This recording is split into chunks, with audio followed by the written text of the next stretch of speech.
Khwairambal Kaithal gi akoibada ayan gi wangmada street vendor famba sing ngasi ayuk police na Tankhaikhre mafam kayada ungkhatnabagi fibam thokre. Khwairambal Kaithal da leiriba temporary market sedase matam kharagi oina street vendor shingi potfam famnaba laingak na semkhibani. Masida permanent license amata piroi mi amana mafam amada adum famgani haiba leite.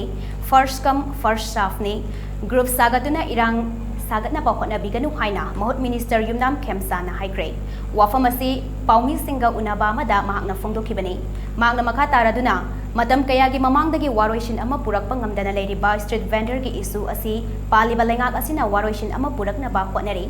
lengak asina su street vendor shingi oi by space ama allocate tawna ba kanna hotnari street vendor kanana famgani kanana famoi haiba wafam asida jayet na ba kaya leiri Hauzik fawbada street vendor punna mioi lising taruk lomna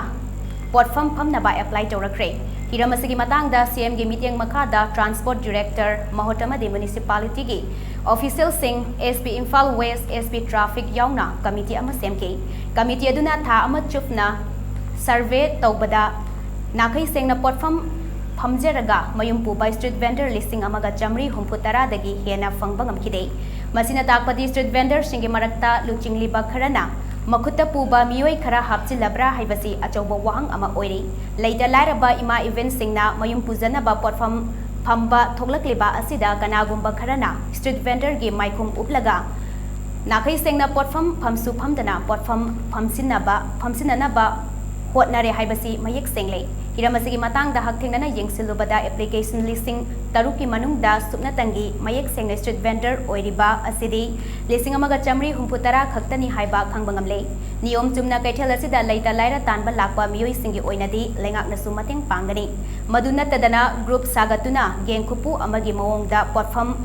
kansinna ba hotnariba asidi lengak na yabangamloi famsu phamhanloi leibak wayel ain haiba aman lei mara leiba sing mideng changlakani aranba asibu semdokna ba hotnabada lengak na paikhalakpa thabak thauram singda awa chaitheng fanglabasu waro biganu lengak asina tumina leisiloi haiki Later later we be my ben me I say mayam da no isara talaga chaba phana one of the laga phamja street the rosi maraksida kana kharana group sagalaka na magi phangda ya de na phamba su da tabada hona pas yaure haina puye kado singna ise nau singna ise singna pau pirak pase aina su hakting na yengjabada lising taruk ki list piraga asengba phamba lising mari ta lising ma sami umti henda base masina pramani sarkar na sinjari si temporary market set ni street vendor sing du ki phambam ni